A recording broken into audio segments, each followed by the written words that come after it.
All right, so today's exercise is going to be a study of a really beautiful sculpture. It's a vignette. I think Lancôme is the actual sculpture. I should have looked it up ahead of time. I can't remember if that was Bernini or I sound like a lame-o not knowing that. But anyway, beautiful sculpture, and it's actually a nice cast. I've had issues getting casts that are good, obviously, like I've mentioned. They're just really challenging. And if you're trying to run a program or something, I'll have some information on there for where you can kind of find some of the better ones I've found. But it's hard. I mean, I have gotten some in the mail that amaze me at how bad they are. I wouldn't even put them in my garden. They're so tacky. But, sometimes they look good on the internet, and that's the problem, and it's kind of a lot of these places are not like you can go down the street and check them out. They're somewhere in another country, or they're over in New York or the East Coast or something. You just got to take a flyer on them. But sometimes it's $400, $500, for a flyer. And I've gotten a $500 one that, it was $250 to send it back. Or it was, I think it was like a $400 cast, and it was going to cost me like at least half that to get it back to them. So I just kept it. But man, it's disheartening when you get those kind of things. So for what it's worth, I'm going to provide you with some good ones, really good ones, so you can use those as a springboard, like I said. And you don't have to go hyper obsessive with these cast studies, but I would like to see you do a number of them. Do at least the minimum what I'm having you do, and then assess how it's working for you. And I would much rather see you do at least double what do another 10 or so, 5 or 10 from different photos of casts, and I'll provide you some subsequent casts to work from as well. Some that I shot at the Hermitage really nicely of some beautiful, beautiful statuary, and you can do some studies from that as well. So you'll have plenty to keep you busy, but ultimately these are springboards, right? These are just I'm teaching technique. I'm not saying, okay, once you've done one of these, you're free and clear and you're done. You don't have to do any more. That would be foolish, Okay, so it's got to set in for a second. We're on a Glassons, probably 66 or 13. I can't remember which one I used because I ripped the labeling off of it and threw it away quite some time ago. So I just grabbed it out of a stack of them. I do know it's SourceTech, and SourceTech is a company you can order these from. They're just nice panels. There's a lot of nice panel companies out there. You just have to kind of, find the ones that work for you. Find the ones that are of liking, that you like, and I would experiment with them. I do all the time. Raymar, SourceTech, Wind River. New Tradition. There's just a ton of them out there. The main thing is you can make your own, but it is a pain in the butt, and I've yet to make good ones. I'm always having issues with my my panels when I try to make them. They peel up on the sides. They don't go down clean.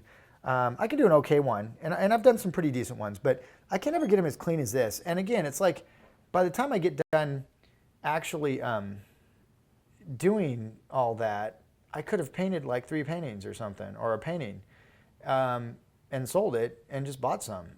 For me, it just seems ridiculous to spend that valuable time trying to make my own panels. Leave that up to somebody else. Really. I don't have a table saw and all that kind of stuff, and prefer not to work with something that's going to maybe take off my fingers. So ultimately, you got to pick your battles, and you got to ask yourself, what's most important? More time studying or preparing canvas panels? And it's up to you. I'm going to leave that totally in your whatever your ability to make that judgment call. My head's going to get in the way there. I had to grab a paper towel, lean my maul stick up there. One thing I want to do, it's a little hard to get that to go down, so I'm going to just kind of smooth out a little bit where the terp is. It's a little terp heavy. Remember, the whole point of this is simply to cover our surface. It's not supposed to do anything but that. So let's not get carried away here. Now, I've provided for you, obviously, as I always do, the drawing. And I did this drawing a little more intricately than I normally do. I don't normally fill in the negative shapes in my painting because it seems redundant when I'm just going to do it in paint anyway. But the problem with this one is that there's so much reflected light. And if you look in that photo, it's a really beautiful photo. There's just a lot of reflected light bouncing up into these areas. And I've got the cast in front of me, but it's lit, again, just way differently. So I I'll use it as a reference for actually what's in the shadows that I can't see that well in the photo, which is good. Not necessary. I could paint it straight from that photo and do a wonderful job of it, I think. It's nice. But, you know, the main thing, that's why I did a little more intricate lay-in drawing. And I would highly recommend, you know, it might take you a good couple hours, 2-3 hours to do this as a lay-in drawing for your actual painting. And I think that's great. I mean, that's like doing almost like a drawing study of this sculpture. You're going to be learning design. You're going to be learning, treat it like you're doing a drawing study instead of preparing for a painting, and it won't be as hard for you to stomach doing it because you got to do a lot of those anyway. Why not combine it with a painting prep? I don't know. Sounds smart to me. Sounds logical. Sounds like it would work. I love logic, just straight, logical decision making. And it seems like it's in short supply. I mean, why people aren't just more logical, I don't know. It seems like everybody would be born with tons of common sense as a survival mechanism or something. But it, you know, all too often, I don't know, it doesn't seem like it. Let's see. The main thing is that you can build that through time. Over time, watching good people work, being around good people, they leave clues as to how they solve problems, and you can key into that. And ultimately, it can help you become, maybe trigger that common sense within yourself, at least with you know, in regards to your art. I don't know about life in general, but you know, in regards to your art, and that can propel you forward very efficiently, I think. Now, these little cast shadows are traipsing over a really developed abdominal. This guy's got, you know, pretty good physique, and the abs are really activated. He's got a twist to the torso. It's beautiful, beautiful little cast. Really nice. It's one of the better ones I have. It's actually gifted to me by an old architect friend, older guy. He must have bought it way back when, and he used to take classes with us and really liked the school and everything, and didn't really have much use for these anymore, so he gave me a handful of casts. He had gone to school with Brackman and those guys back in the Art Students League, and was a big, you know, knew the Riley method and kind of understood it, and was really a neat guy to have in class. But anyway, he gave these to me, and they're really nice casts. I've got a handful of them that he gave me that are really cool. Let's see. I'll have to readjust my cast a little bit. It's on a Lazy Susan. When I set it up to paint it, it kind of swiveled out of my pose range, which is fine. That's why I've got my photo up, just in case something like that happens. And also, that's what you guys are going to be working from, is the photo. So I want to, at break time, when I take a break, I'll fix it, get it back to where I can refer back to it a little bit more. But in the meantime, I'll glance up at periodically just for certain information that's kind of been a little blown out in my photo, and that'll help me to navigate through this painting. Man, it's just so fun. Painting is just, I just hope you guys are starting to feel that, because man, it's just nothing like it. I am so thankful that I got to be a painter. Just, you know, it's just really a treat, and it's something else.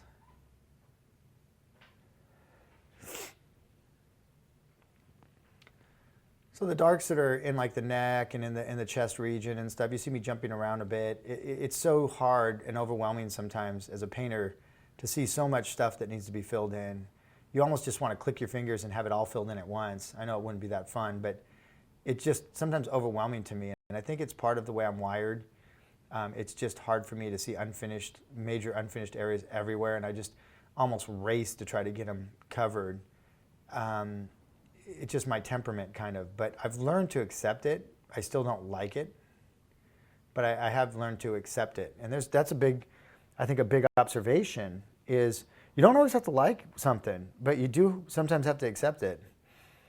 And sometimes that means just putting on your big boy pants and saying, okay, that's just the way it is. I need to accept that as the situation or the painting process, and not try to make it something it's not. That's when you get into a lot of trouble, is when you try to force something to do something it doesn't want to, whether it's a person or a situation or a painting. It starts to backfire on you. You want to try to not do that. Again, just working my way around wherever I see darks. Now I could go into that head, but that head, I have mixed opinions about that head as far as how to handle it in such a quick situation. I'll probably have time to get in there and belt it out, but it won't be, I'll probably have to finish it a little bit after the timer, after my time's up for this allocation of this particular cast, because it just, it's really got lots of little curls and twists, and especially in the beard and up in the hair. And that just takes a lot of time, man. You got to sit down and track that stuff. And if you want it to be at all believable. Now, you don't have to take inventory necessarily. I've eliminated some of the curls, some of the ones, because just out of the sheer idea that again, just even projecting and drawing and sketching or freehanding this up, I think I spent probably 2 hours just on that drawing, and clean up and in just design and kind of determining what I want to leave out, what I want to leave in. And it's not fast. It wasn't like I just banged it out in a half an hour. So by the time I'm done with this painting, as far as the execution time, I might have an hour and a half. The actual prep was probably 2 hours. So it's with prep and with execution, I'm looking at this being probably a 3-hour effort. So yeah, I may paint it fast, but there's a lot of hidden, unseen stages to the prep that goes into these things before you can just bang out the painting quickly. Now, part of my argument for creating such a strong grid under the painting was simply that you're memorizing and learning where the problem areas are in the painting while you're doing that. So when you get into the painting itself, you don't necessarily need to have a photographic memory, but you can remember, where the problems are going to be. You know what was hard for you to draw. You knew where you were having to solve the drawing. In the drawing, you were solving these little facets and problems and things. And now you're actually having to fill them in and paint them, so you can say, oh yeah, I remember that area was really tough when I was drawing it. So if nothing else, it gives you more respect for that area. I'm down here, and I'm using kind of different blue grays. Obviously it's a mixture of black and phthalo blue and white. So I'm not trying to track every little nuance. But I am trying to, with proper value and everything. But my generalizations, I'm just judging. Can I leave that? Can I get away with that? Can I get away with that? It's not like I'm trying to hoodwink anybody or get away with anything. But I know I got a lot of stuff to cover, and I can't sit and hyper obsess right now. I got to get it covered, and then I can start to narrow down my options as far as lightening and darkening core shadows, manipulating core, intermediate halftones. And so right now, everything to me is being distilled through simplification, idealization, manipulation, accentuation. I mean, how many Asians can I throw out there? I don't know. But let me think about it a little bit more. I might throw a few more out. But anyway, it's just lots of little things that need to be, put into context. Okay.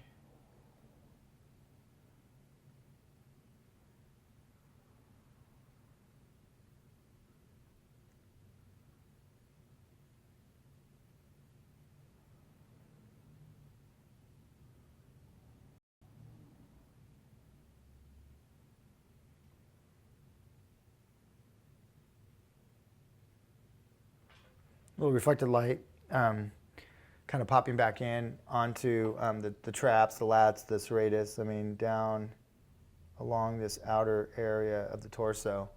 And then it's also slipping in down around under the pectoralis muscle, leaving a really strong core shadow running along the pec. And then in here, we have a little bit more nondescript.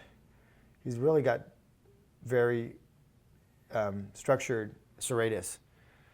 Remember, serratus are the sawtooth muscles, right? Those little sawtooth muscles running along the side here that slip out from underneath the latissimus, and they go in there and grab onto the area of the scapula, and they're really interesting little guys, and can be really fun to navigate on a heroic figure like this, a heroic type, whether you're designing a comic character or somebody that's really well built.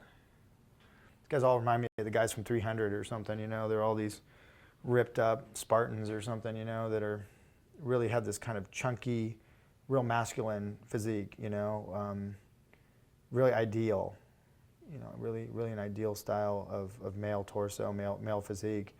And again, if you're keen into drawing for comics or drawing for these different areas, you really have to key into what makes an attractive male and female type.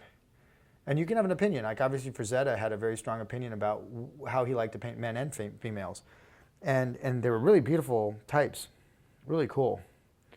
And it really just comes down to an aesthetic, you know. You don't want to read into it whether, you know, it's not something deviant or anything. It's just looking at body types and saying, you know, I like thick ankles. I don't, you know, I mean, I prefer thin ankles, right, on a female. I don't like cankles, you know, like thicker ankles. They just don't look good, I don't think. So, but that's my opinion. Someone like Petty, who was a really good pinup artist, likes thick ankles and paints them all the time. Vargas, not so much. You know, Elfgren, somewhere in between. So for me, you know, like Frazetta painted a very Rubenesque type, kind of more voluptuous, a little bit chunkier female, very feminine, fertile feminine type.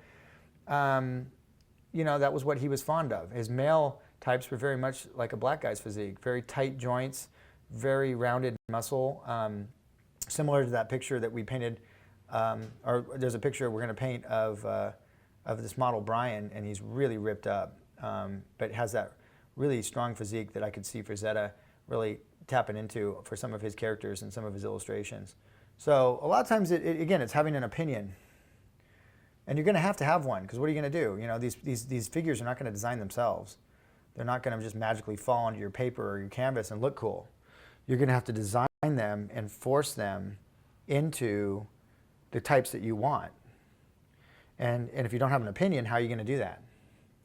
You aren't going to be able to do that. You're going to have to, at some point, cultivate an opinion. So start thinking about it. Start thinking about the body types that fascinate you, the ab staggering, the different ab genetic types. I mean, just whatever.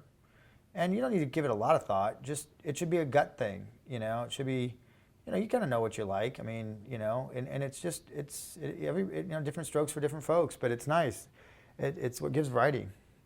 So I'm just covering this thing. The head I've been avoiding a little bit. You know, theoretically I should have gone and put all my darks in, but man, that's tedious. And I'm still debating on whether I might want to do that after the fact and work on the torso, because this is figure painting phase 1. This is not beard painting phase 1, you know, where I spend an hour putting in the beard. I mean, that just seems kind of a little ridiculous, but so we'll see. We'll see how it goes. A lot of it's going to depend on how this first 45 goes, whether I'm covered and ready to rock and roll or whether I'm still working on coverage by the time it goes. I don't know. I'm pretty warmed up now because I've painted 3 of these so far. This is my 4th one today. So we're rocking and rolling in that regards. Let's see.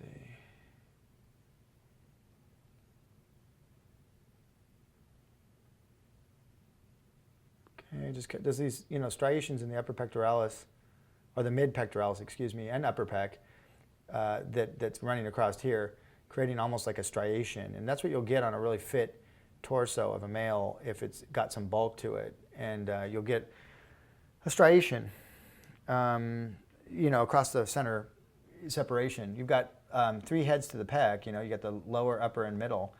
And obviously, when you work out those 3 heads differently. You know, you do different exercises: flat bench press, inclined bench press, declined bench press. All works a different head of your pecs. And so, you know, the pectoralis muscle, very large, very strong muscle, has a very odd attachment, you know, area, just similar to the latissimus. But fun, you know, fun muscle to paint, and nice to kind of key in on, again, on the eccentricities of these different muscles and their own characteristics.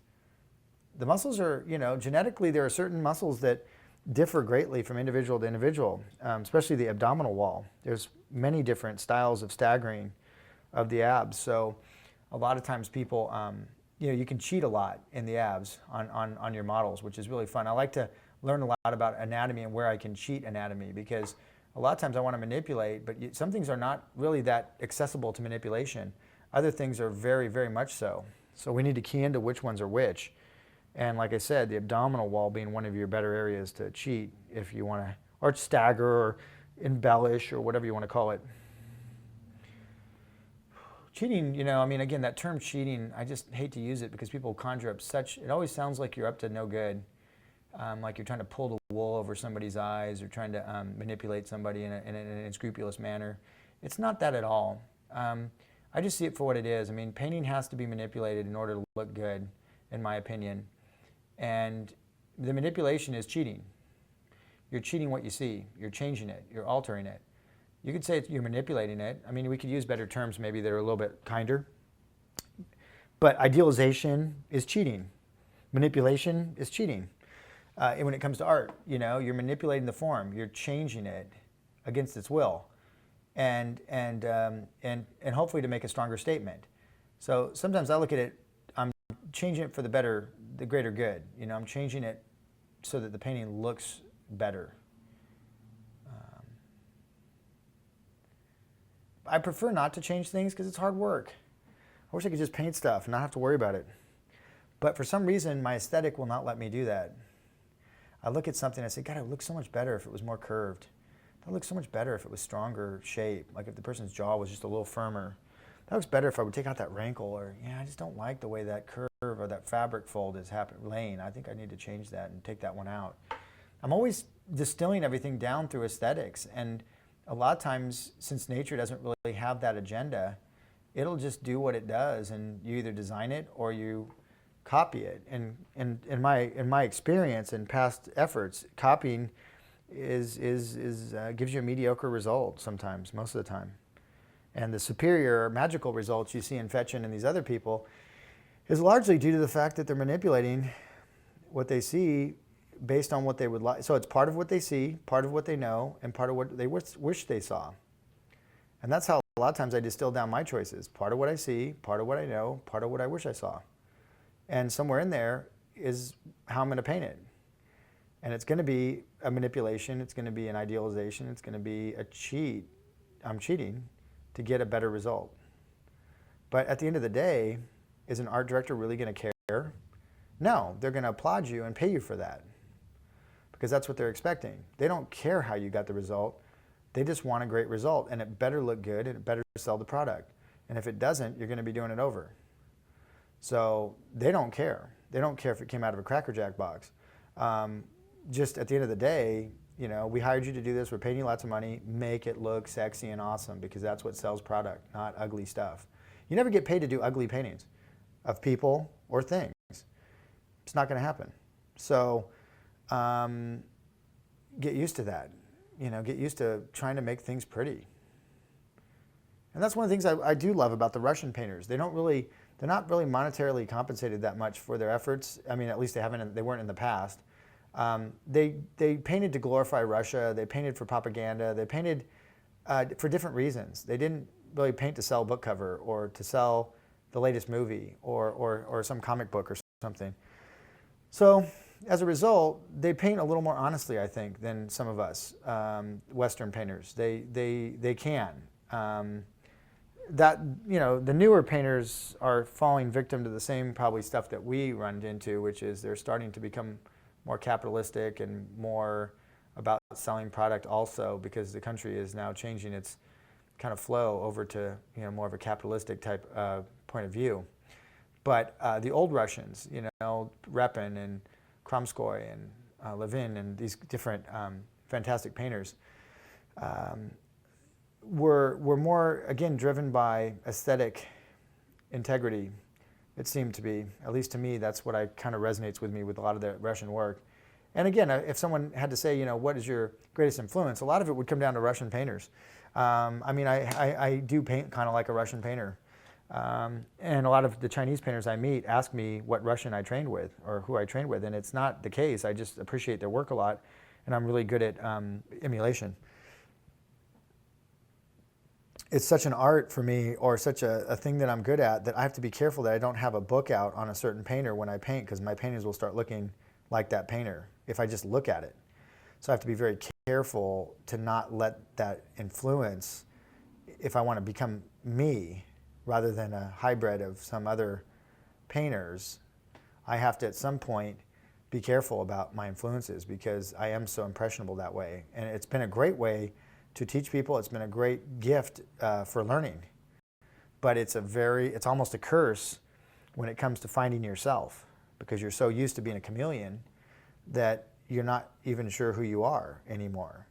And so you have to learn to leave that behind and find yourself. And that's one of the great battles or the great journeys of any artist, is the journey towards originality, the journey towards their original voice. And that's something we all have to take that journey on our own. There's no school, there's no map, there's no anybody that could tell you how to do that.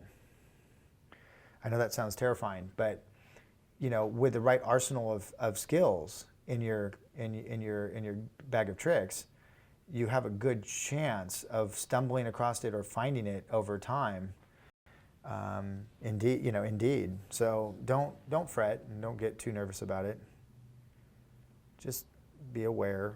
Awareness, and sometimes awareness alone is enough to help us out on the way towards finding ourselves. I mean, really, that's kind of what we're trying to do, right? I mean, we're trying to find ourselves. We're using a vehicle like paint to help us do that. And it's a good vehicle from which to experiment and try to connect with who you really are as a painter, as a person.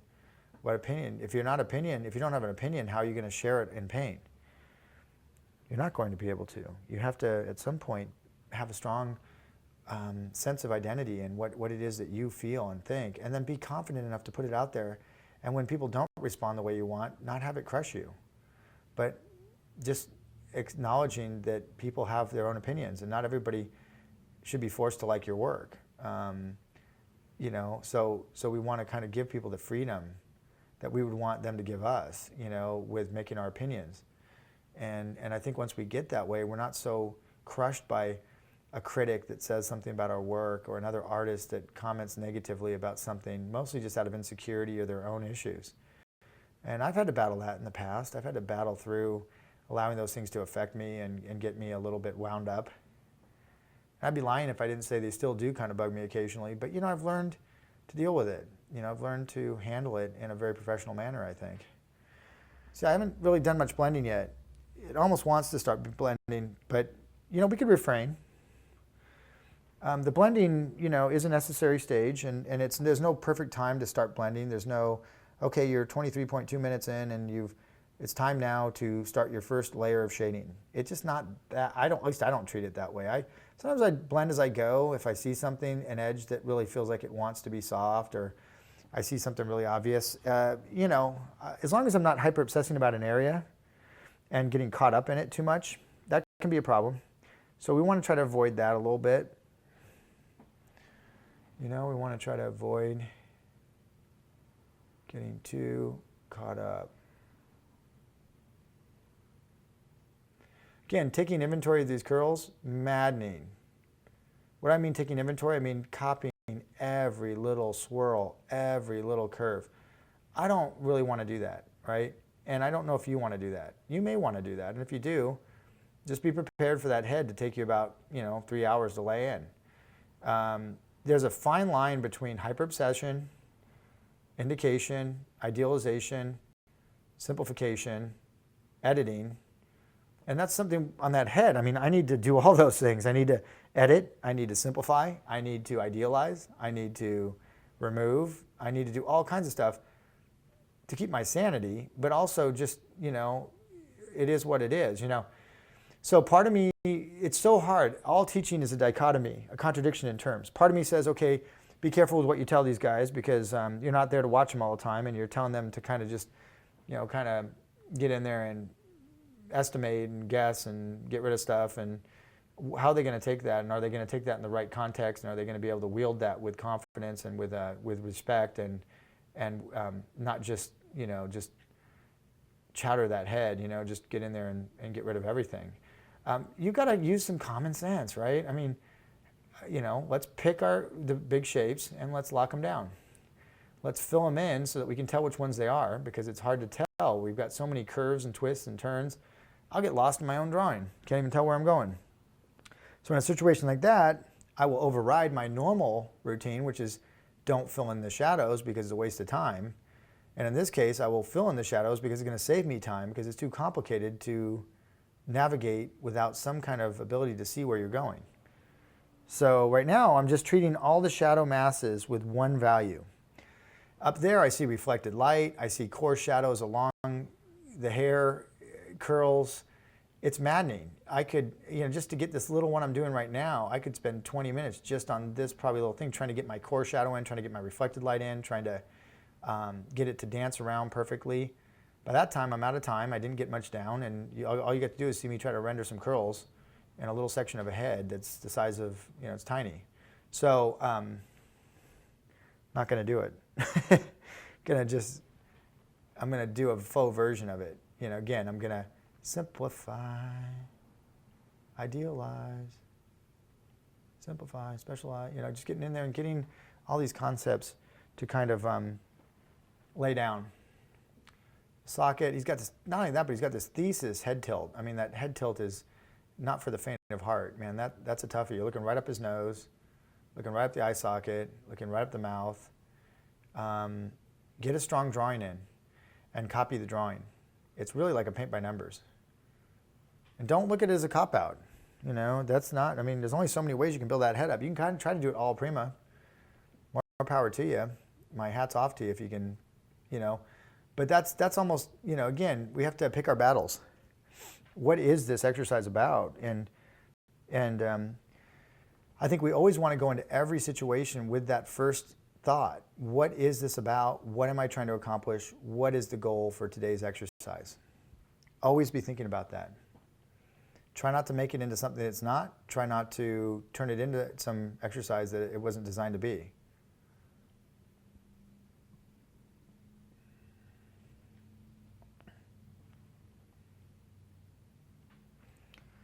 Okay, so I've got about 12 minutes on this 45. And since I'm cruising along and I got the thing covered, I might as well plug that head in because I've got the body pretty much covered. So I'm not really wasting time, I don't think. Again, I'm going to make quick work of it. And I'm just going to, I'm using a small flat, but the flat, I can turn it on its side and chisel it with it almost like a round. So I could use a small round for this as well. That brush wouldn't have been a bad choice either. But this one seems to be working well for me. And like I said, I normally will stay with a brush if it's giving me what I want. If it's not, then I start to look through my quiver or my satchel or whatever you want to call it of brushes for the proper brush that I think might be a better fit. Then I try that brush. If that brush works, I continue working with it. If it doesn't, I continue searching for a new one. And until I get that feeling, that sweet spot. Now, as you paint more and more, you're going to start inherently knowing which brushes are good for what because of experience and recall. And you're going to be able to grab them quickly and efficiently and move along the way there. And it's going to be very efficient for you. So it'll get better with time. Don't fret.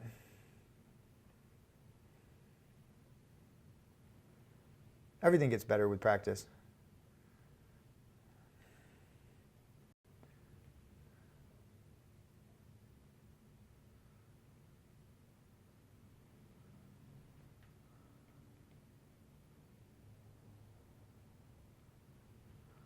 Yep, all these little curls. It's funny, that looks like my hair when I grow it out. It gets all little crazy curls.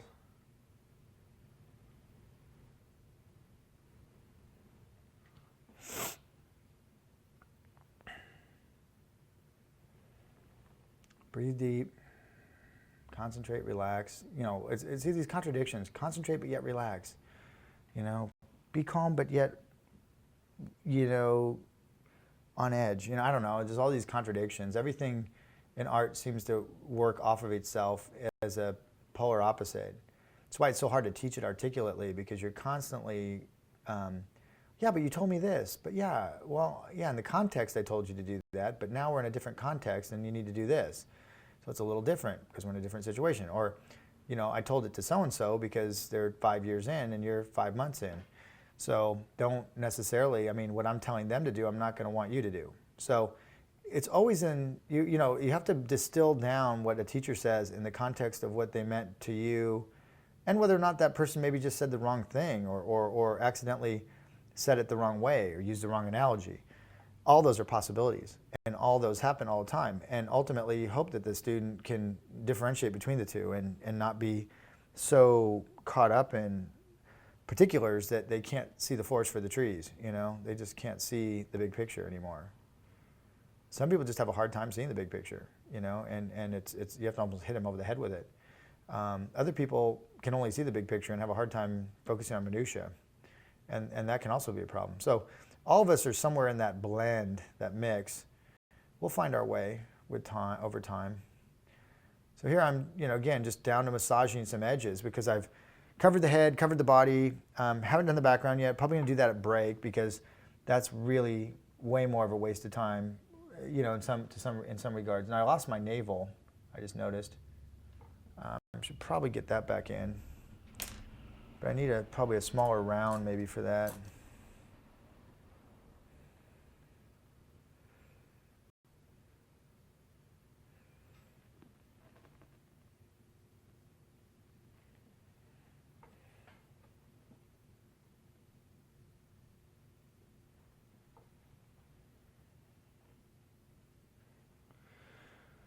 Okay, so once you've accomplished this, it's a huge accomplishment to get the painting covered with Logic. It's really right up there. And then you start to now say, okay, how do we get it to look a little bit better? Well, we have to, you know, we could either put intermediate tiles between these areas like we've talked about, which is the old tiling method, which we really haven't gotten into yet because that's going to be gouache, is going to be what we're going to work with to really establish and to securely establish the understanding of what tiling really is. Tiling is shape recognition painting. It's not small squares, you know. So just whenever I say tiling, let it kind of be thought of more as the shapes have to be specific. They could be amoebic, they could be square, rectangular, round, swirly. It doesn't matter, they're shapes, but the shapes really represent a piece of anatomy. They represent a piece of cartilage, a bone protrusion, a fat pad, a muscle rhythm, something. So everything on the body, you know, the shape that it's created is because of something. Bone protrusion, it could be, I could list, you know, I've just listed a bunch of things. We have to figure out what that is and how we're going to explain it on a flat surface and make it look real. That's kind of hard, or it can be, yeah. So we have a daunting task in front of us. And that task is, again, to distill down and to interpret reality through straights and curves, hard and soft, thick and thin, light and dark, warm and cool, ultimately, and you know, kind of get that all to work to make it something look real. That's the language we've chosen to express ourselves through. We're not singers, right? We're not musicians. We're artists. We're painters, but we're not that far removed from those guys. They have a similar issue where they have to connect with their audience, with their voice, with their range, with their pitch, with their runs. All these things kind of factor into how they communicate their art form. And if they're off key and they're pitchy, or they're not able to hit the right tone, it's going to hurt your ears. You're not going to like it, and it's going to hurt their career. You can't be, as a professional, awesome musician, doing a show and just chowdering it. You know, I mean, it doesn't work. So, you know, there's a lot of, you know, art forms that out there that require similar approaches. They're just slightly different languages, so to speak. But I like to combine, you know, compare things to languages because people can understand that. People have respect for languages because they're complicated and hard to learn, especially verbal languages. So why should visual languages be any different, really? They're just as complex. The one nice thing about them is that we have a common denominator, which a lot of the verbal languages don't, which an edge is an edge, a value is a value, whether it's in pastel or oil or acrylic or casein or digital or whatever. Still got to read as a hard edge. So our alphabet is consistent across all the mediums, which helps immensely. I mean, if you can imagine if all languages had the same alphabet, you'd make things easier to learn. But you know, what we have with all these different languages is the accents are significantly different. The way oil works, the fundamental idiosyncrasies of the medium are quite different than gouache or acrylic, and we need to learn what those are. And sometimes that can take 10, 15, 20, 50 paintings. It can take a lot of paintings, more than one, let's put it that way. So as our languages, as we get a base language under control, for me it's charcoal, on newsprint. That's my base language where I go to memorize information. We start to be able to pick up new languages quicker, more efficiently. So what used to take a year to learn a new language is now taking weeks or months. And as we are, way down the road, as we're years in, we can pick up new, it almost becomes an addiction because the languages become so accessible because there's, that you want to learn them all. And they're all so beautiful in their own way. Acrylic's my least favorite, but I still think it is a medium that's worthy of recognition for sure. And there's been great stuff done in it, so it's probably more me than it is the medium. But gouache, my second favorite to oil. Digital offers great opportunities, but is oftentimes heavily abused. I've used casein, I've used ink, I've used pastel, I've sculpted a lot. I'm trying to think of all the mediums. I mean, geez, charcoal, graphite, quite a few. So I'm pretty fluent in probably, a dozen languages. And so if I was to tell somebody that I'm fluent in 12 verbal languages, they would blow their mind, My God, this guy must be a genius. What a great, amazing mind he must have.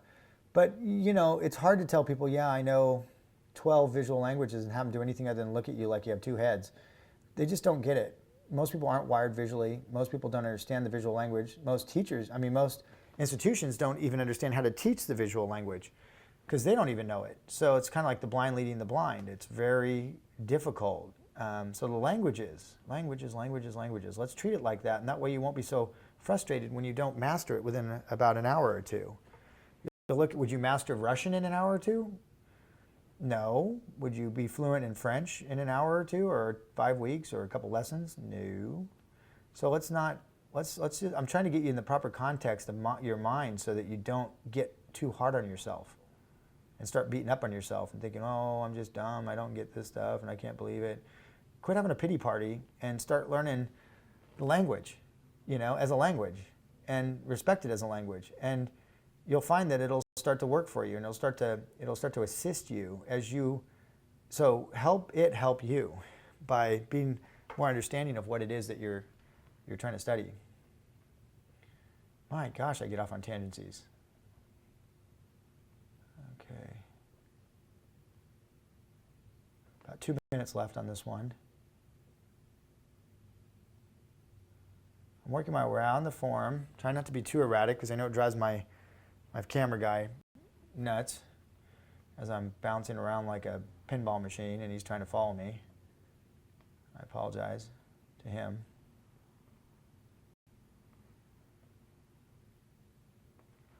A little reflected light in there, and I chose to scrape it out rather than put it in. It's a little safer. I don't see it much in the photo, but again, you can follow my lead and copy some of the things I'm injecting into my painting that aren't in the reference based on my knowledge base and my experience. Or you can choose to copy the photo a little bit more verbatim. It's up to you.